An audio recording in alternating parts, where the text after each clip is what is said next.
What's good, Liz? I'm excited to have you back to talk football because you're the only other person on the set that knows football and to talk a little fantasy football. Sorry, guys. Just calling it how I see it.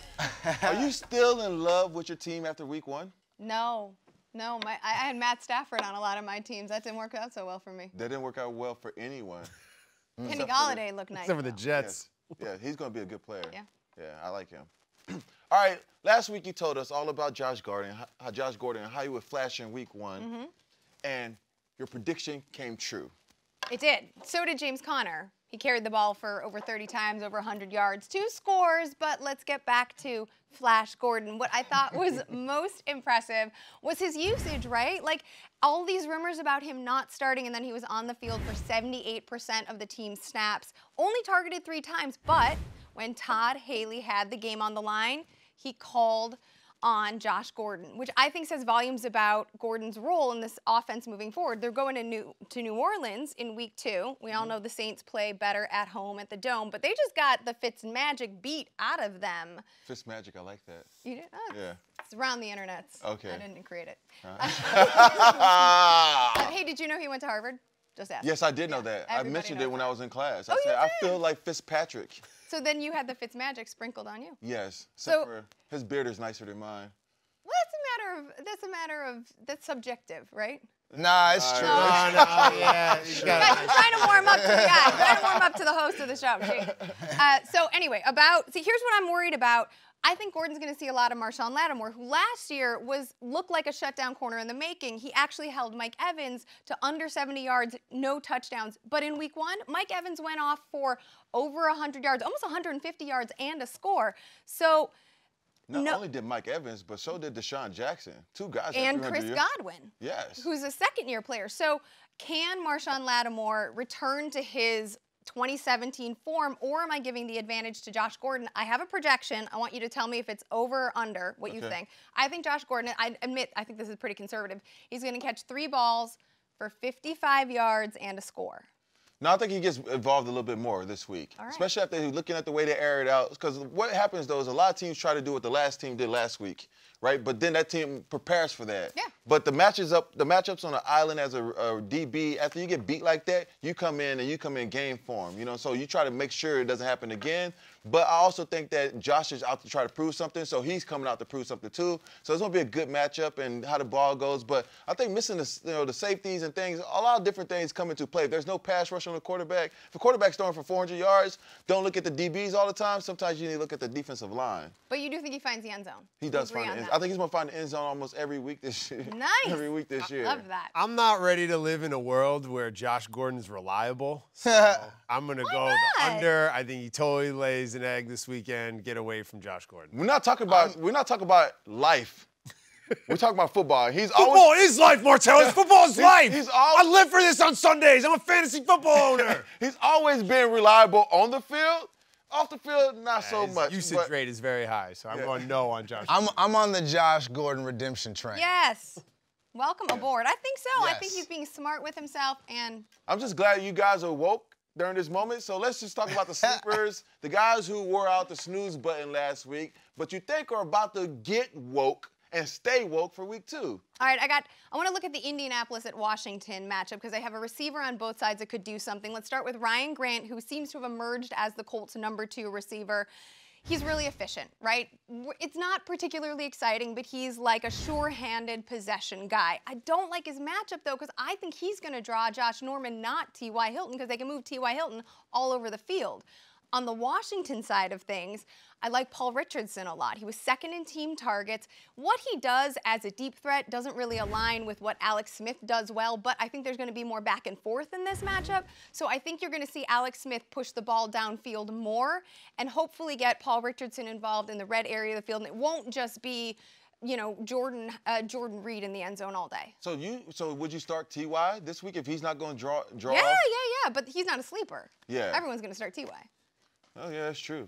T.Y. T.Y. T.Y. T.Y. My old teammate, the 6-time Pro Bowler, because we all know 6-time Pro Bowlers can get knocked out too, Brandon Marshall heads back to Chicago in a Seahawks uniform. Yep.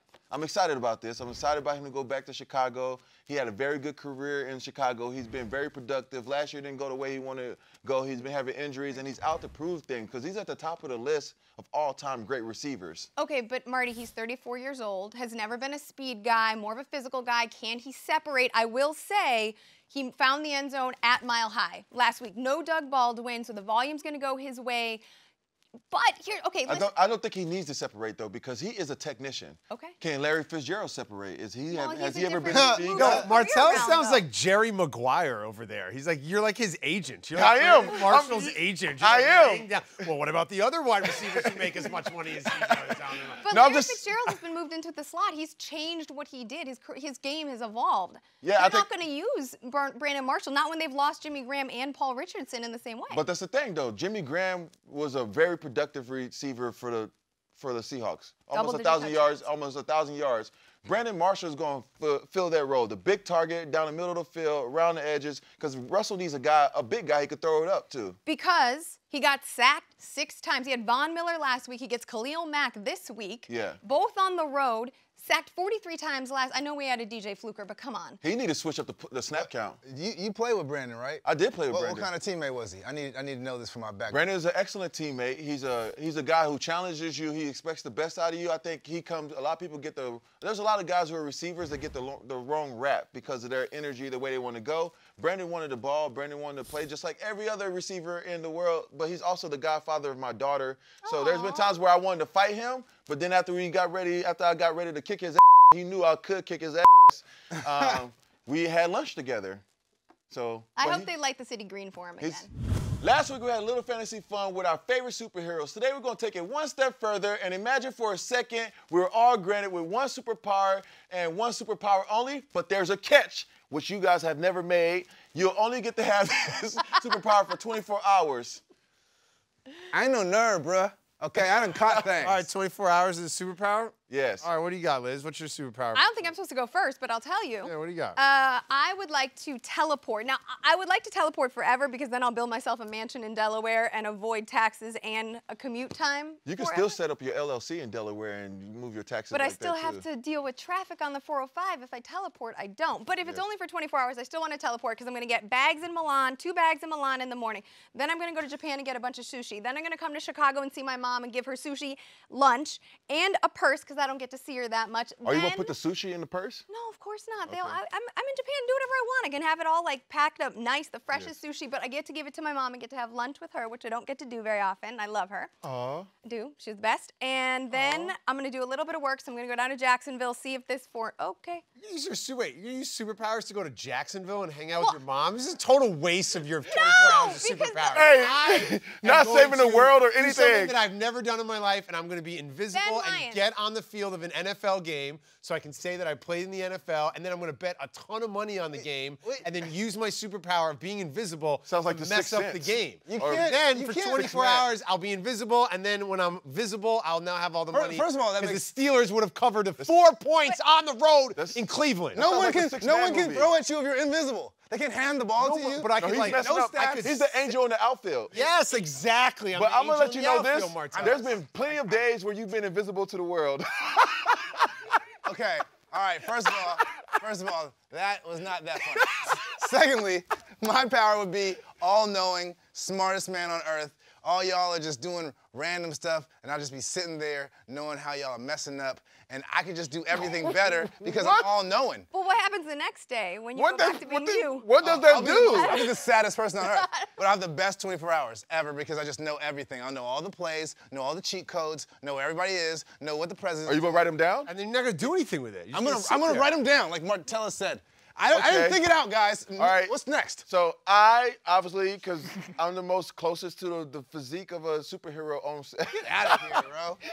And of course, I'm going to pick the best superpower, and that is the ability to take everyone else's superpower in the world. Ooh, that way I can do wherever I want to do, whenever I want to do. Oh, you fly? Come here. Now I can fly. Oh, you invisible? Now I could be an invisible flying thing. But how do you know he's invisible?